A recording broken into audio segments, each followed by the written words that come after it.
Good morning dear student, welcome to the way of solution number 1 study channel West Bengal. তো আমি তোমাদের Dutton sir. তোমরা এখন পাচ্ছ এনএম জিএনএম থেকে একটি প্র্যাকটিস ক্লাস। মূলত আমরা ফিজিক্যাল সায়েন্স থেকে কিছু ক্লাস তোমাদের করিয়েছি। তো আপকামিং 2027 সালে পরীক্ষার জন্য এটা আমার আরও একটি প্র্যাকটিস ক্লাস নাম্বার 4। তো আমাদের TWS একাডেমি এই অ্যাপ তোমরা পেয়ে যাবে প্লে স্টোর থেকে। এখানে আমাদের অ্যাপ ওপেন করলে পেড কোর্স অপশন পেয়ে যাচ্ছ এবং সেখানে আমাদের নতুন যে ব্যাচটা আছে তোমরা দেখতে পাবে এনএম জিএনএম 2027 ব্যাচ, যেখানে সমস্ত সাবজেক্ট যেগুলো এনএম জিএনএম পরীক্ষা আসে সেই সাবজেক্ট ভিত্তিক এবং প্রত্যেকটা সাবজেক্টের চ্যাপ্টার ভিত্তিক ডিসকাশন থাকছে, পাশাপাশি এমসিকিউ প্র্যাকটিস যেমন পরীক্ষা আসবে সব রকম প্রস্তুতি এই একটা ব্যাচে কিন্তু কভার হবে। এবং ব্যাচটা তোমরা যদি নাও 3 মাসের একটা ব্যাচ, যে 3 মাসের মধ্যে আমরা টোটাল সিলেবাসটাকে কভার করব এবং ব্যাচ ভ্যালিডিটি তোমরা পাচ্ছ 15 মাস, অর্থাৎ 15 মাস ধরে এই ক্লাসগুলো দেখতে পাবে। দেখো, প্রস্তুতি তোমাকে আগে থেকে নিতে হবে যদি এনএম জিএনএম এ ভালো ফল করতে হয়।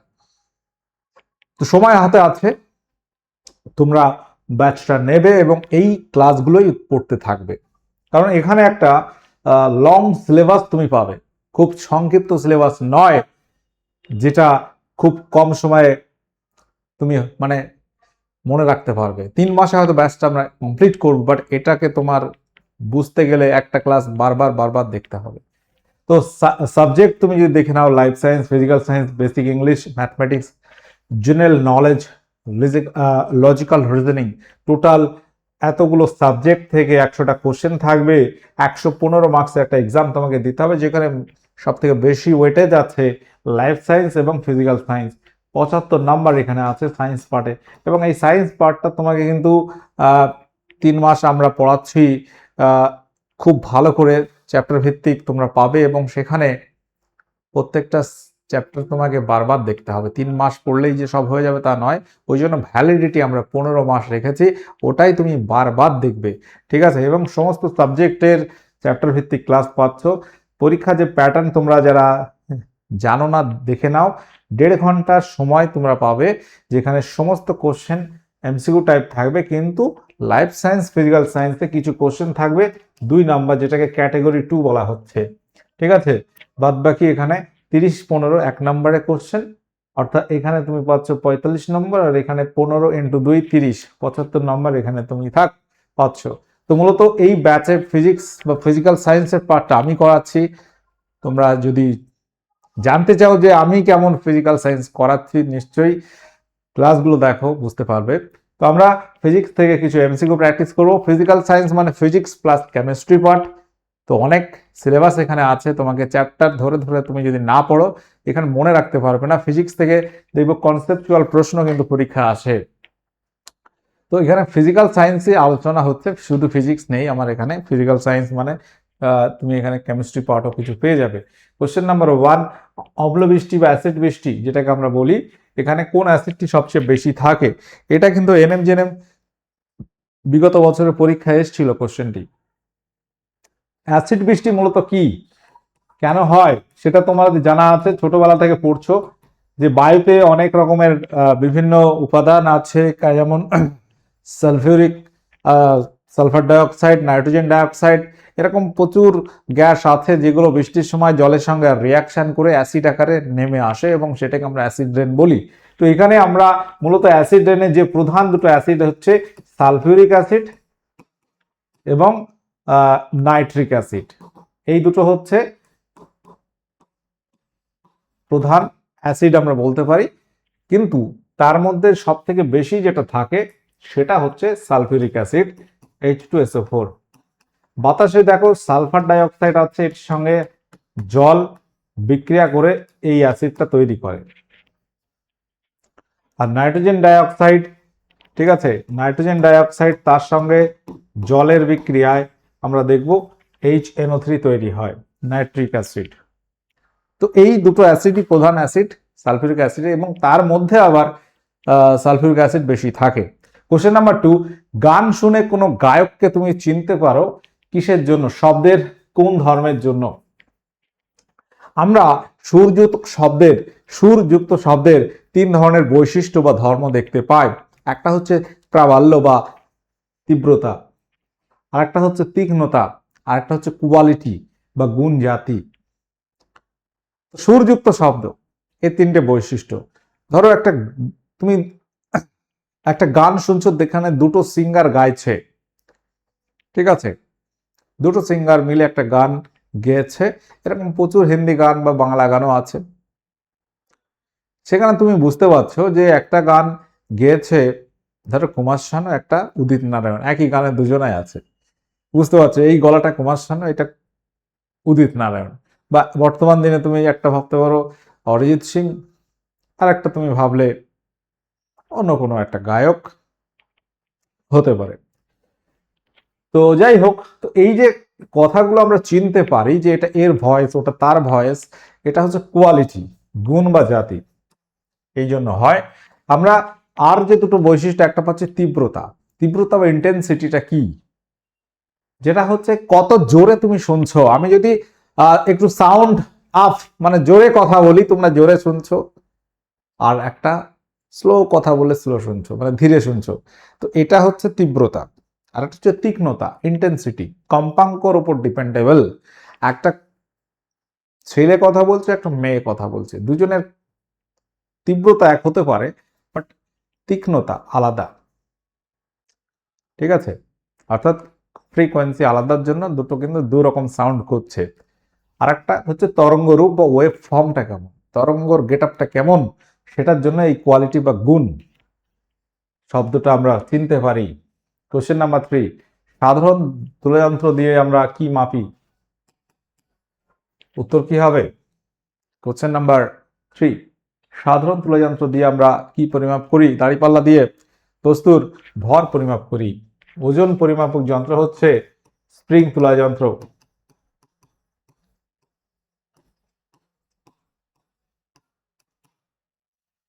নিউটন কিসের একক? কোশ্চেন নাম্বার 4, নিউটন কিসের একক? দেখো ফিজিক্যাল সায়েন্সে তুমি যদি দেখো, বস্তুর ভর আর ওজন কিন্তু আলাদা। ওজন মানে হচ্ছে বস্তুর ভরের সঙ্গে অভিকর্ষজ ত্বরণের গুণফল। অভিকর্ষজ ত্বরণ মানে আমরা বলি W equal to M G. এই এমটা হচ্ছে ভর আর জিটা অভিকর্ষজ ত্বরণ। আচ্ছা, ওজন একটা কিন্তু ফোর্স, ওজন একটি ফোর্স, ওজন একটি কিন্তু বল। তোমাকে যদি বলে ওজনের একক কি, তাহলে সেই ওজনের একক আর বলের একক একই। ওজন একটি বল বা ফোর্স, তাহলে এর একক কি হবে? সিজিএস পদ্ধতিতে একক কি হবে? ওজনের একক কি হবে? ডাইন হবে। আর এসআইতে নিউটন হবে। তোমাকে যদি এখানে অপশানে দিত ওজন, তাহলে বলের জায়গায় ওজন দিলেও কিন্তু উত্তরটা একই হতো, কারণ ওজন একটা ফোর্স বা বল। অভিকর্ষ বলটাই ওজন বলা হয়। বিশেষ পরিস্থিতিতে কোনো বস্তুর কোনটা শূন্য হয়? ভর বা ওজন, দুই শূন্য হতে পারে, ভর শূন্য হতে পারে কিন্তু ওজন শূন্য হতে পারে না। ভর শূন্য হতে পারে না কিন্তু ওজন শূন্য হতে পারে। ভর ওজন কোনোটাই শূন্য হতে পারে না। দেখো এই ভর, ভার বা ওজন, এই নিয়ে কিন্তু অনেক কনফিউশন তৈরি হয়। কারণ নর্মালি তোমার ওয়েট কত, তুমি বললে স্যার আমার ওয়েট 60 কেজি, 55 কেজি বা 70 কেজি, বাট ওই যে কথাটা কেজি বলছি, ওটা ফিজিক্যাল সায়েন্সে ভরের একক। ওজন মানে কিন্তু সেখানে নিউটন ডাইন তোমাকে আনতে হবে এককের জায়গায়। ক্লিয়ার? তাহলে ওজন W equal to M into G. দেখো এই বস্তুর ভর কখনো শূন্য হতে পারে না। একটা বস্তুর ভর, ধরো এই পেনটা, এর ভর কতটা, এর মধ্যে যতটা জড় বস্তু আছে ততটা হচ্ছে এর ভর। এটা হতে পারে 100 গ্রাম। একটা রিমোট আছে, এটা হতে পারে 150 গ্রাম ওয়েট হতে পারে। তো বিষয়টা হচ্ছে এটা ভর, কিলোগ্রাম বা গ্রাম আমরা এককটা ইউজ করি। এই ভর কিন্তু এই পেনটাকে যদি চাঁদে নিয়ে যাও, এর ভর চেঞ্জ হবে না, বা কৃত্রিম উপগ্রহে নিয়ে যাও, এই ভরটা কিন্তু জিরো হবে না। বাট ওজনটা তুমি যদি দেখো, এটা কিন্তু জিরো হতে পারে, কারণ এই ওয়েট বা ওজন এর সঙ্গে গুণাতে জি, এই জিটা চেঞ্জ হয়, জিটা চেঞ্জ হয়। ওজন কিন্তু পরিবর্তনশীল, কারণ অভিকর্ষীয় ত্বরণটা পরিবর্তন হয়। কোনো বস্তুর ওজন মানে ভরের সঙ্গে অভিকর্ষীয় ত্বরণ তোমাকে গুণ করতে হবে। জি কখনো 0 হয়, কখনো চাঁদে গেলে 6/1 হয়। তাহলে ভর ওজন দুটোই শূন্য হতে পারে না, তাহলে এটা আমরা ভুল করব। ভর শূন্য হতে পারে কিন্তু ওজন শূন্য হতে পারে না, এটাও ভুল।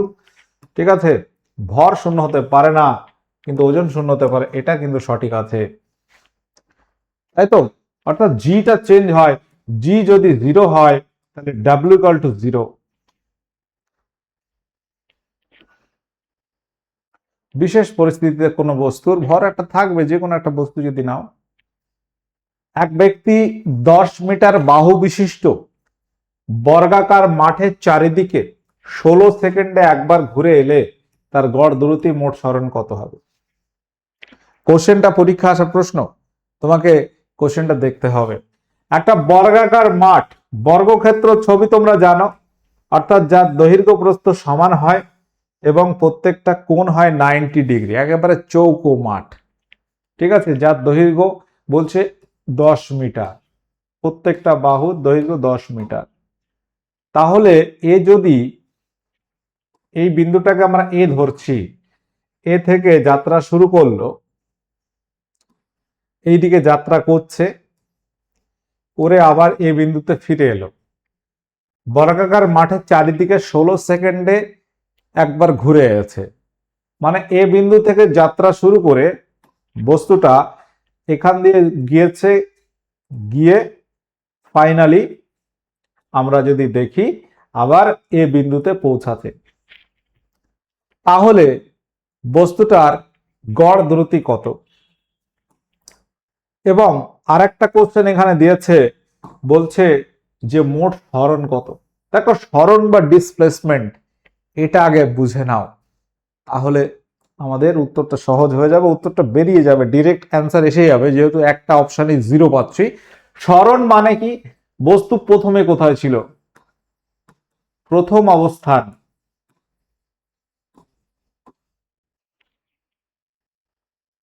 থেকে অন্তিম অবস্থান, একবারে লাস্টে কোথায় আছে, ফাইনাল ডেস্টিনেশন কোথায়, প্রথমে কোথায় ছিল, লাস্টে কোথায় আছে, এদের মধ্যে একেবারে সরল রৈখিক দূরত্ব। তাহলে বস্তুটা প্রথমে যেখানে ছিল, যাত্রা ঘুরে এসে আবার সেখানে দাঁড়িয়ে গেছে, তাহলে ম্যাথামেটিক্যালি এখানে সরণটা হয়ে যাবে 0। তাহলে এখানে উত্তর আমরা এটা পেয়ে গেছি, অপশন ডিটাই হবে।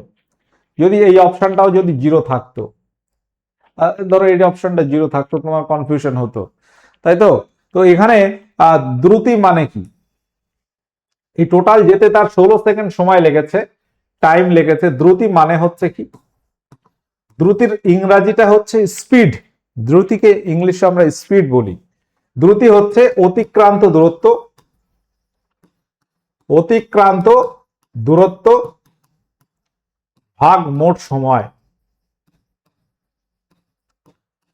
তাহলে সে টোটাল কতটা ডিস্টেন্স কভার করেছে, তাহলে এর পরিসীমা 10 10 30 10 10 10 10 10, টোটাল 4টে 10 যোগ করলে হবে 40। তাহলে মোট সে গেছে কতটা, অতিক্রান্ত দূরত্ব হচ্ছে 40 মিটার, তাই তো। 4 10 40, 4 ইন্টু একটা বাহু দৈর্ঘ্য, বর্গক্ষেত্রের পরিসীমা। তাহলে সে তো এই বাউন্ডারি দিয়ে গেছে, 40 মিটার সে দূরত্ব কভার করেছে এবং সময় হচ্ছে 16 সেকেন্ড।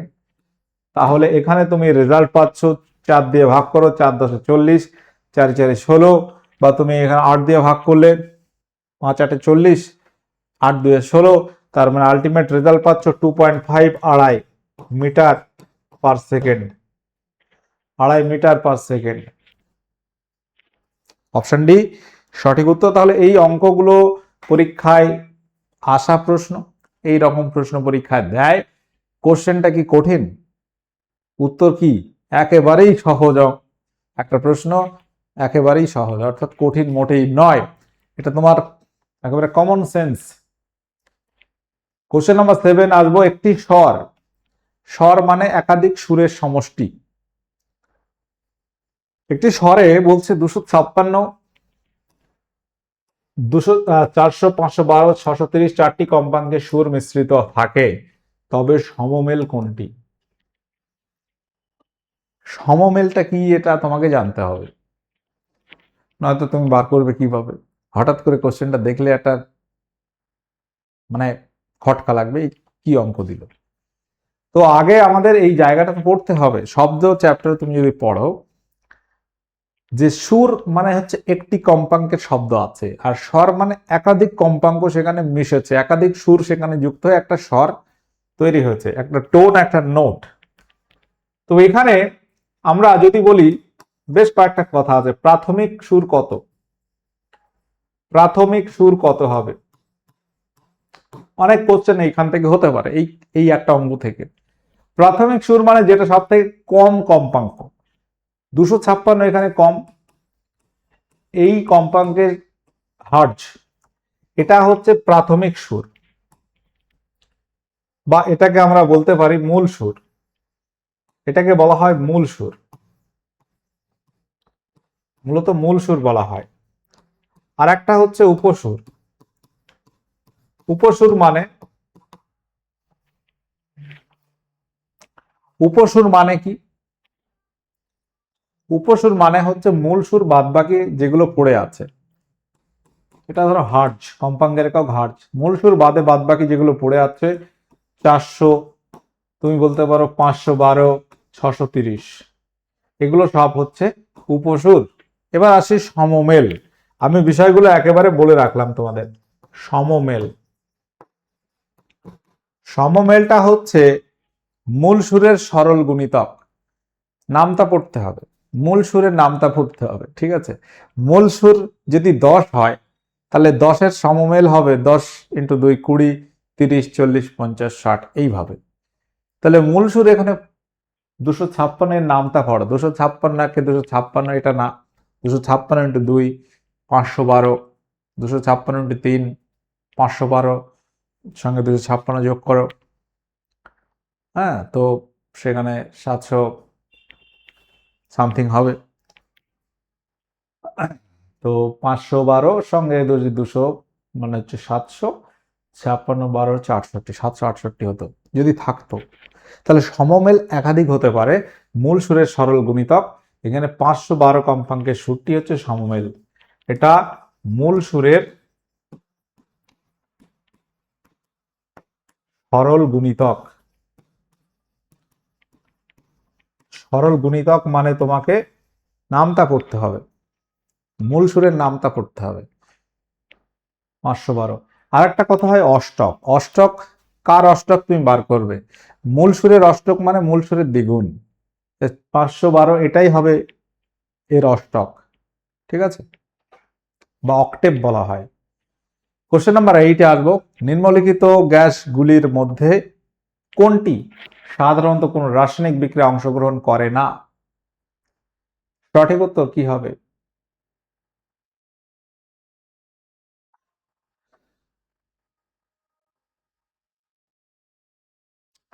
রাসায়নিক বিক্রিয়ায় অংশগ্রহণ করেন না বলছে, তার মানে সে নিষ্ক্রিয়। সে নিষ্ক্রিয়। সে নিষ্ক্রিয় কি গ্যাস? নিষ্ক্রিয় গ্যাসটা বার করো। হাইড্রোজেন, নিয়ন, কার্বন ডাইঅক্সাইড, মিথেন। নিয়ন হবে নিষ্ক্রিয় গ্যাস, অপশন বি। হিলিয়াম আছে নিষ্ক্রিয়, আর্গন, ক্রিপ্টন, রেডন, জেনন, 6টা আছে নিষ্ক্রিয় গ্যাস। জিপিএস এর ফুল ফর্ম কি? জিপিএস এর ফুল ফর্ম কি? Global positioning system, option C. 1 nanometre সমান কত মিটার? 1 ন্যানোমিটার সমান কত মিটার?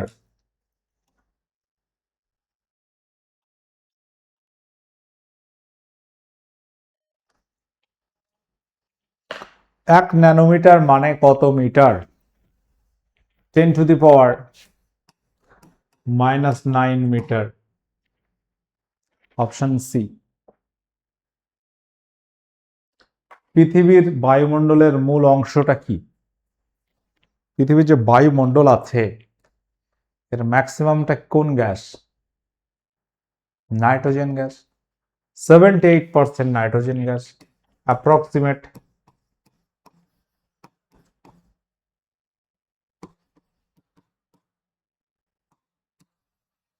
তাহলে 78% প্রায় নাইট্রোজেন গ্যাস বায়ুমণ্ডলে বেশি আছে, তারপর অক্সিজেন গ্যাস। বল এবং বেগের গুণফলকে কি বলা হয়? এই কোশ্চেনগুলো আগেও তোমাদের আশা করি করা আছে।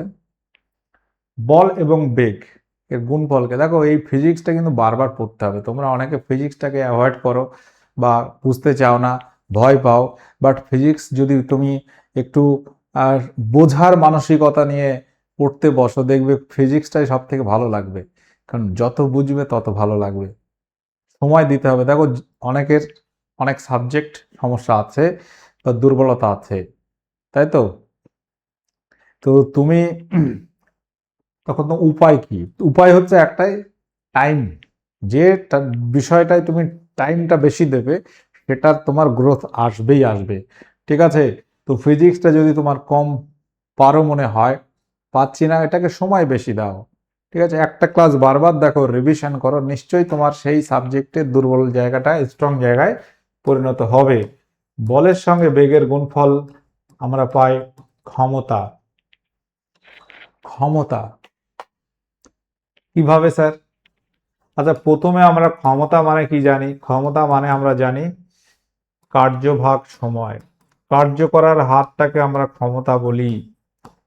যদি এই কার্যটাকে আমরা ভাঙি, কার্য মানে হচ্ছে তুমি যে একটা বল প্রয়োগ করেছো আর প্রয়োগ বিন্দুর সরণ কতটা, সেটাকে আমরা বলি কার্য। তাহলে সেই কার্যটাকে আমরা এখানে ভেঙে লিখলাম বল ইন্টু সরণ। এবার বল ইন্টু সরণ, এটাকে আমরা যদি একটু সাইজ করি, বল ইন্টু সরণ ভাগ সময় লিখে দিই, তাহলে সরণ ভাগ সময় মানে কি বলতো? এটা মানেই তো ভেলোসিটি বা বেগ।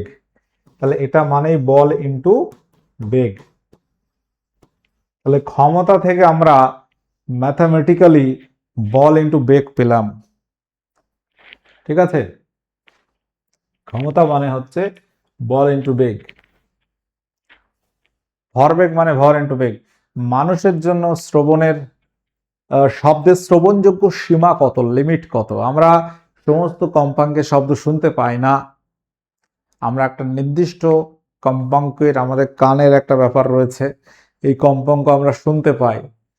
ওকে, আমরা 20,000 কম কম্পন যদি হয়, কোনো বস্তু সেকেন্ডে 20 বারের কম কাঁপছে, কম্পন হচ্ছে, তাহলে সেটা আমরা শুনতে পাবো না। আর যদি 20,000-এর বেশি হয়, সেটাও আমরা শুনতে পাই না। অর্থাৎ অডিবল সাউন্ডের রেঞ্জ হচ্ছে 20 হার্জ টু 20,000 হার্জ। 20 থেকে 20,000 হার্জের মধ্যে যদি কম্পাঙ্ক থাকে, সেই শব্দগুলো আমরা শুনতে পাই। তবে একটা ব্যতিক্রম আছে, 5 বছরের কম বয়স্ক শিশুরা 25,000 হার্জ পর্যন্ত শব্দ শুনতে পায়। এটা একটা ব্যতিক্রম, এখানে তোমাদের জানিয়ে রাখলাম। কোশ্চেন নাম্বার 14-তে আসবো। বায়ুমণ্ডলে ওজোন স্তর উপস্থিতি খুবই গুরুত্বপূর্ণ কারণ কি? একেবারে দুধ ভাত কোশ্চেন, তাই তো? ছোটবেলায় খেলতে গিয়ে অনেকে থাকতো দুধ ভাত বলতো, অনেকে মানে ও খেলছে ঠিক আছে, দলে আছে, বাট কোনো ভ্যালু নেই। তো মানে খুব একটা ইজি একটা ব্যাপার, ম্যাটারটাকে আমরা ইজি করার জন্য এরকম বলা হতো। তো ব্যাপারটা ইজি কোশ্চেন। পৃথিবীকে অতিবেগুনি রশ্মির হাত থেকে রক্ষা করে। মাটির অম্লতার জন্য কোন গ্রিনহাউস গ্যাসটি দায়ী? অ্যাসিডিক বা অম্লতা বৃদ্ধির জন্য দায়ী কোন greenhouse gas? Methane, chlorofluorocarbon, nitrous oxide, hydrofluorocarbon. সঠিক উত্তর হবে নাইট্রাস অক্সাইড, যেটাকে আমরা লাফিং গ্যাস বলি, N2O। বরফ গলনের লিনতাপ কত? বরফ গলনের লিনতাপ কত? Question number 16। 537 ক্যালোরি পার গ্রাম, 120 ক্যালোরি পার গ্রাম, 80 ক্যালোরি পার গ্রাম, নাকি 100 ক্যালোরি পার গ্রাম? সঠিক উত্তর 80 ক্যালোরি পার গ্রাম। যদি জল বরফ হওয়ার জন্য কত লিনতাপ বর্জন করতে হবে, তাহলে সেটাও 80 ক্যালোরি পার গ্রাম। আর জল স্ফুটনের জন্য বাষ্পীভবনের লিনতাপ কত? 537 ক্যালোরি পার গ্রাম।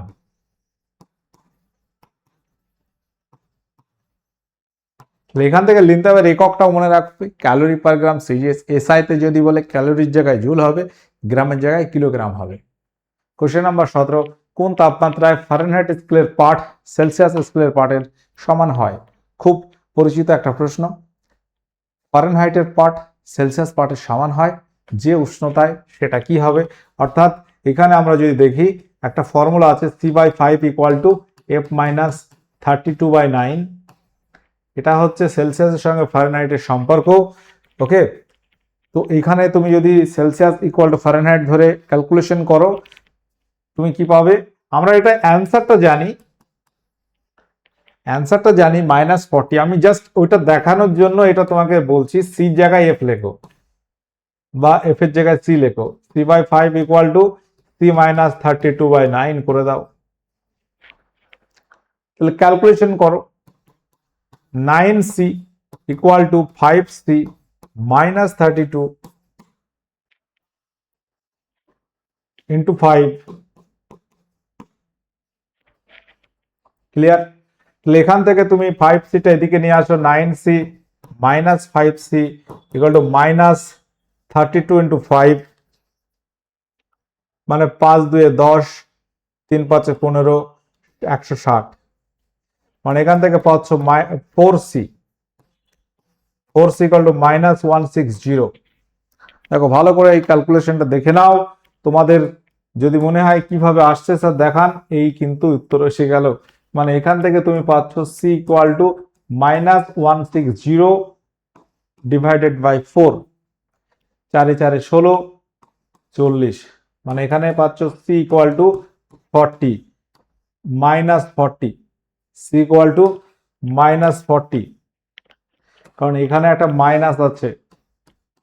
তাহলে এখানে C = F = -40। তাহলে এখানে আমরা কি বল দিব? এটা তো অলরেডি জানো, বাট আমি তোমাদের বার করে দেখালাম। -40°C = -40°F। এটাই তোমাকে জানতে চেয়েছে। নিচের কোনটি তাপমাত্রা মাপার যন্ত্র নয়? দেখো এই বিষয়গুলো বুঝে বুঝে পড়লে তোমার কিন্তু ভালো লাগবে এবং মনে থাকবে। ফিজিক্স না বুঝতে পারলে তুমি মনে রাখতে পারবে না, এবং একটু কোশ্চেন ঘুরিয়ে দিলে আর কিন্তু পারবে না, তাই না? নিচের কোনটি তাপমাত্রা মাপার যন্ত্র নয়? উত্তর হবে ক্যালোরিমিটার। এটা তাপ পরিমাপক যন্ত্র। তাপ পরিমাপক যন্ত্র। চৌম্বক ক্ষেত্রের একক কি? উত্তর হবে টেসলা। ক্রায়ো সংরক্ষণে ব্যবহৃত পদার্থটির রাসায়নিক নাম কি? এটা হোমওয়ার্ক করো। আজকের সেশন আমরা এখানে এন্ড করছি। আউট অফ 20 তোমাদের স্কোর কত আসছে অবশ্যই জানাবে। আমরা পরীক্ষায় কিন্তু এই ধরনের প্রশ্নই আসতে দেখেছি। এনএম জিএনএম পরীক্ষায় কোনোবার একটু কঠিন যেটা বলো একটু ঘুরিয়ে দেয় কোশ্চেন, কোনোবার এরকমই থাকে। ওকে, দেখা হচ্ছে পরবর্তী ক্লাসে। ওকে, বাই।